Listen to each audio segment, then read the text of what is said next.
Yesterday, December 7th, 1941, a date which will live in infamy. Hi folks. That was President Franklin Roosevelt, December 8th, 1941, about his speech in reference to the attack upon Pearl Harbor the day before, December 7th. And today is December 7th in the United States, and in December 7th's issue of the Dallas Morning News appeared this article. This article is written by Albert Siegel of the Tribune News. He pretty much covers what was the causes that led up to the attack upon Pearl Harbor. And I would have to say it's fairly done, somewhat accurate. It's simplistic and short because of the brevity of the article. But there's two parts of this article which I have to question. One part here is right here, where he mentions that December 8th pretty much goes unmarked, unnoticed in Japan. Huh? What would you like them to do? Run through the streets yelling out Banzai and Tora Tora? What takes place in Berlin in September? Because the Second World War started when the Nazis invaded Poland in September of '39. Does any commemoration take place there? I bet you there's a commemoration in Rome commemorating when the fascist Italians invaded Ethiopia. Is there a commemoration there? What do you expect to take place? But never mind that. He writes down over here about the Yasukuni Shrine in Tokyo. Well, apparently there must be two Yasukuni shrines, because the one he went to is vastly different than the one I've been to many a times. He writes that in the lobby of the Yasukuni Shrine, first of all, there's a lobby, and the lobby of the Yasukuni Shrine, there's a fighter plane, a Zero, that infamous fighter plane from World War II belonging to Japan, right there in the lobby of the shrine. Hello?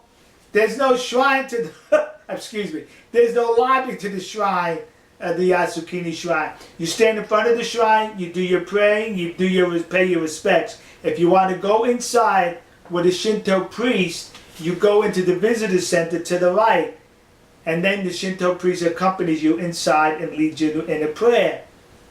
Now, I've been to all those places, and I didn't see a Japanese Zero in front of the shrine. I did not see a Japanese Zero in the visitor center, and I did not see a Japanese Zero in the shrine itself. So what is this guy talking about? Well, he got his geography a little mixed up. There is a Japanese Zero in the War Museum on the grounds there, not in the shrine. And the Japanese Zero is in the War Museum. Gee, I wonder why there would be a Japanese Zero in a Japanese War Museum. There you go. That answers the question right there. Of course you're going to find implements of war in the War Museum. But you know what I found in that War Museum?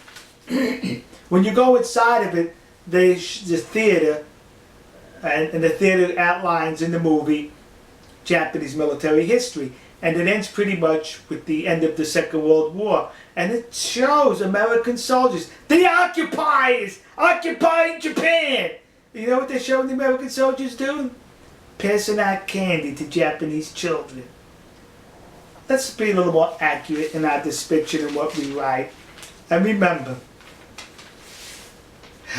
when it's in the American news media, you must question what you read. We'll see you. God bless you. God bless America. God bless the nation you happen to be in.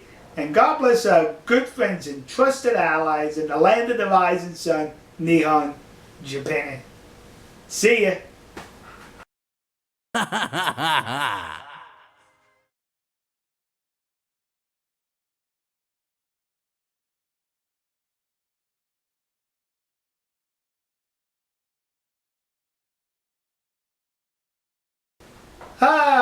Hi folks. Here is a little article that appeared in the Dallas Morning News. This article is in reference, well, first of all, it's a little article in the Dallas Morning News. However, it's a big news story in Japan, Nihon, the land of the rising sun. Fishing vessels from communist-led China have entered Japan's EEZ, exclusive economic zone. What these fishing boats are after is something that they cannot get in Chinese waters because it's against the law, and it's known as red coral.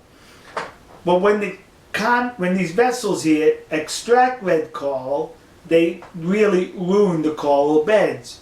The vessels are within the economic zone there. Unless they extract resources, they're not in violation of anything. The Japanese Coast Guard were able to arrest about 5 of the fishing vessel captains because of a violation. They were fined, let go, and I don't know if their vessels were returned to them. But what's taken place here is there needs to be a little more aggressive reaction, well, I should say defensive reaction on the part of the Japanese in reference to these 200 boats. So you're going to say, well, they're in the economic zone, there's nothing really legally we could do about it. Okay, let's take that, all right? Let me tell you why this is happening. Not so much for the red coral, it's because of this in the Dallas Morning News. Hong Kong, which belongs to China, they are protesting the students and others because they want more democracy within that in Hong Kong. And recently the students clashed with the police. This has the potential of erupting and getting larger and spreading throughout the Middle Kingdom, China. So the commies in China, what they have to do once this erupts is divert the attention, the anger of the people in the streets to where? Not to Beijing, way across on the other side to Japan, their favorite enemy, Nihongoku. Now how are they going to divert the anger of the people from China to Japan once a clash takes place? Well, it won't be here, but it will be used because of this, and that's the Senkaku Islands. When this flares up and it spreads across the Middle Kingdom, they're going to use these tactics to invade the Senkaku Islands.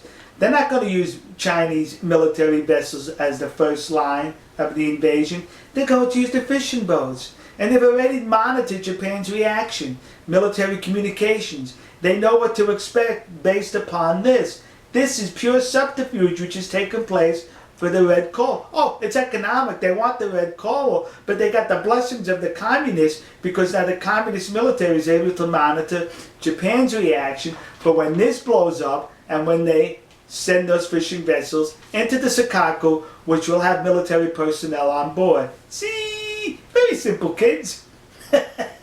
We'll see you. God bless you. God bless America. God bless the nation you happen to be in. And God bless our good trusted friends and allies in the land of the rising sun, Nihon, Japan. See ya.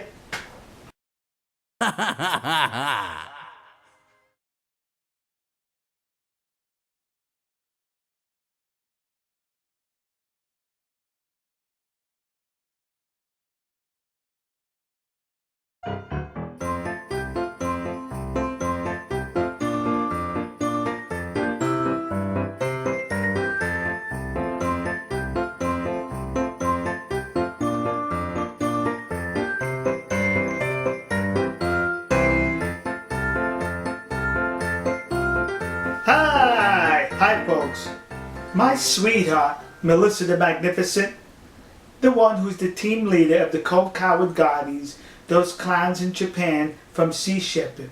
Recently she flew into Tokyo and she flew out of Tokyo. Well, she didn't plan on leaving Tokyo so soon.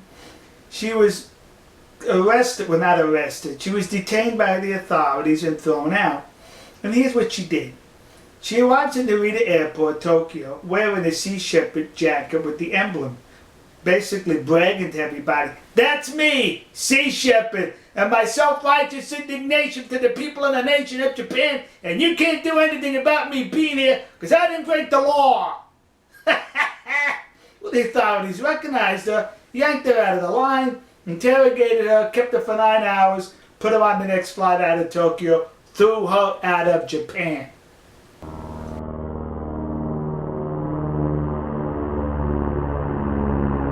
Now, why did this happen?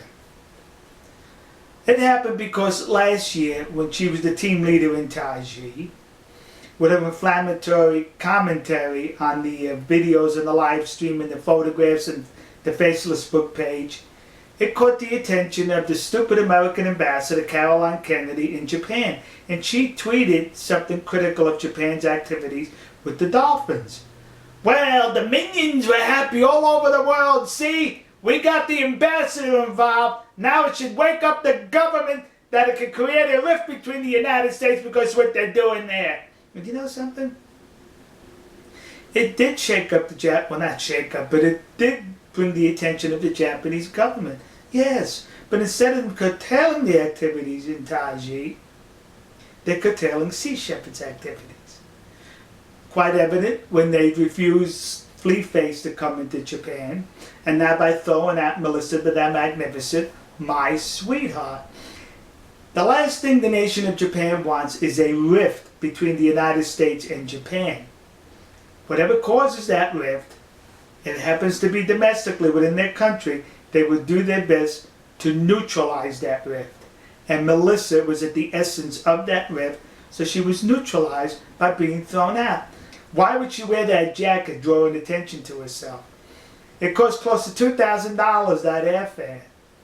Why waste $2,000? Well, that's quite simple. Because it wasn't her money. Most likely it was Sea Shepherd's money because she's a team leader. And that's the money that the minions give. Continue giving your money. Now, why she wanted to be thrown out, if that's the case, and I suspect it is, what's the reason behind that? I suspect we will soon find out. So Melissa the Magnificent, my sweetheart, she came to town and she left. I needed the material for my videos while she was in Taiji. Now I'm deprived of all that material. We'll see you. God bless you. God bless America. God bless the nation you happen to be in. God bless our good friends and trusted allies in Nihon, the land of the rising sun, Japan. See ya, or matane!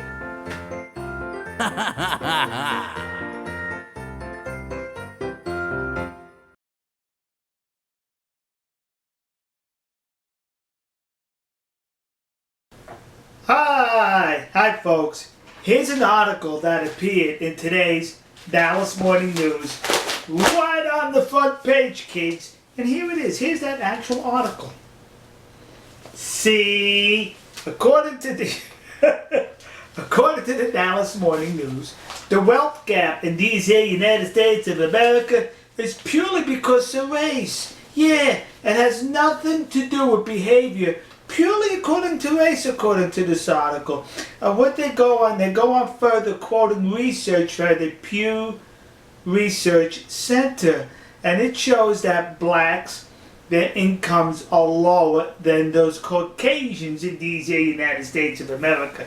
So what you're supposed to get from this article is why it's a racist America. Only the Caucasians are rich, while people of color, they're on the bottom of the economic ladder. They don't have the money because those Caucasians stole it all. Yeah, that's the inference. But you know what this article purposely left out? The Dallas Morning News as the cause. What's the reason? Oh, you're supposed to gather the reason has to do purely because of racism, and color. That's the reason. But that isn't the reason. Let's look at some of the items they left out that causes that to happen. Could it possibly be behavior? The highest out of wedlock rates in the United States are among blacks in this country. The lowest graduation rates, high school rates, are among blacks, while the highest dropout rates are among blacks. So do you think perhaps those three may contribute as to why they are on the lower economic ladder as opposed to the Caucasians in this country, which have a higher graduation rate, which have a higher rate of births within an institution of marriage, have a lower dropout rate? You think perhaps that contributes? But you know what else they left out in this article? Now they only compare in this article those Caucasians and how Hispanics and blacks are on the bottom. Where are the Asians? How come they left that out here? Because the Pew Research Center did issue a graph in reference to that, and it shows that the Asians are on top when it comes to economics. in these here United States of America. So why was that left out here? Because in politically correct America today, we're not to vilify any other group but you Caucasians. So that's why this article was written in such a way that it was written to continue white privilege. These Caucasians are taking all the money. Never mind, statistics show there's another ethnic group higher among you Caucasians. That's not politically correct. Alright folks, we'll see you. God bless you. God bless America. And God bless the nation you happen to be in. See ya.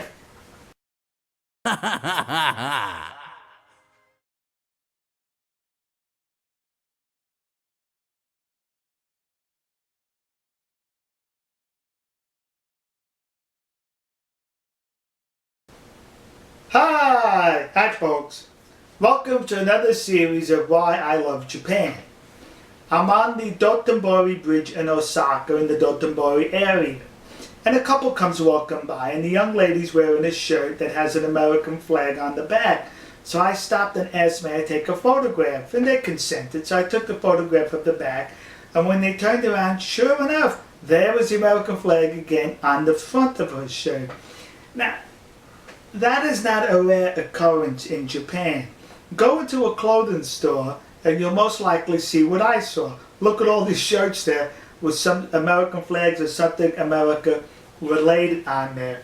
What I found interesting when I traveled throughout Japan, which is somewhat unique, see, a lot of countries around the world, the people like things that are American, but they do not like Americans. Whereas in Japan, they like both. They like things that are American as well as they like Americans. Now, what I do here on the internet, I watch a lot of Japanese television programs. And the reason for that is a multiple of reasons. You get to learn the culture, but it's an escape from the garbage that's on American television.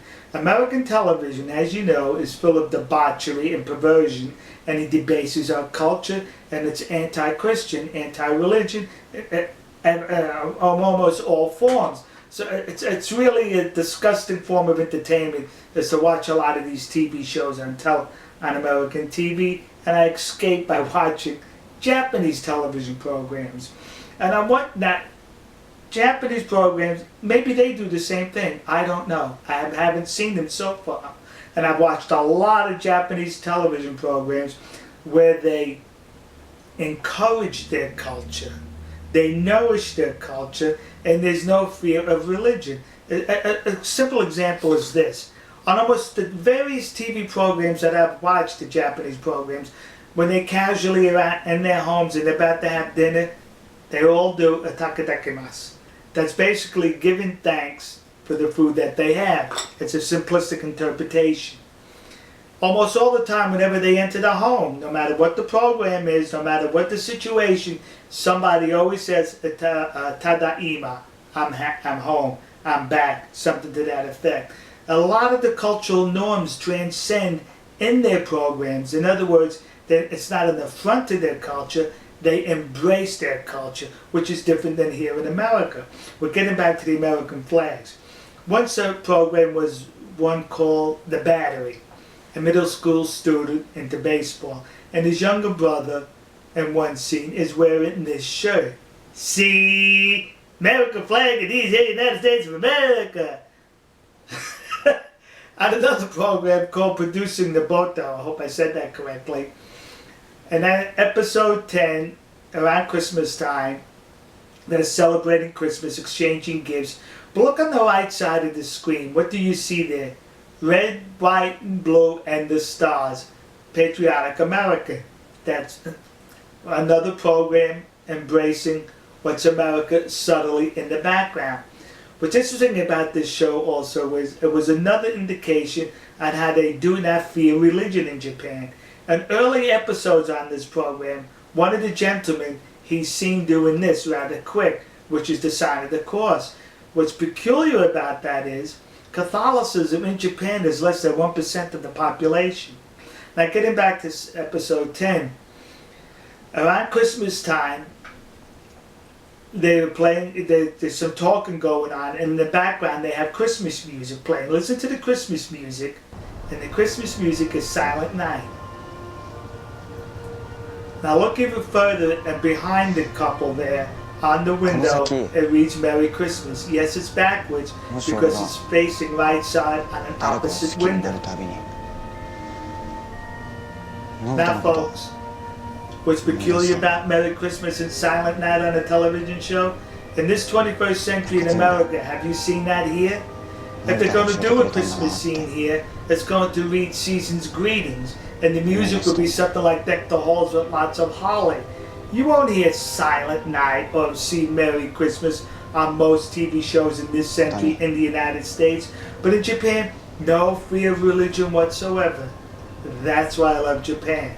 That's why I respect Japan.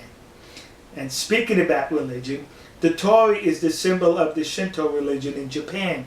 And here it is over from one sidewalk to another, spanning across the street. Get that off the public property! It's a religious artifact! Separation of church and state! Oh, no. That's in the United States, you cannot do that. Because they fear religion in the United States. But in Japan, where there's no fear, there's no problem with placing a Torii across a public street. In Osaka, we park our vehicle in a parking lot, and on one side of the parking lot was a cement wall or cinder block wall, and placed periodically on the wall was a drawing of the Torii. And I question, why was that since there was no religious institution nearby? The reason for that is, when people leave the bars in the nearby area and walk up the street to the subway station at night, they want to make sure they don't urinate on the walls. So they place a painting of a Torii because even while drunk or having too much liquor in them, they recognize it as a religious artifact and they will not desecrate that. Now, could you see that here in the United States? If we were to place crosses on the wall, they would purposely urinate on that wall. But not in Japan, because they respect religions and they don't fear it. See? That's why I love Japan. Alright, folks. We'll see you. God bless you. God bless America. God bless the nation you happen to be in. God bless our good friends and trusted allies in the land of the rising sun, Nihon, Japan. See ya. I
でも keep smiling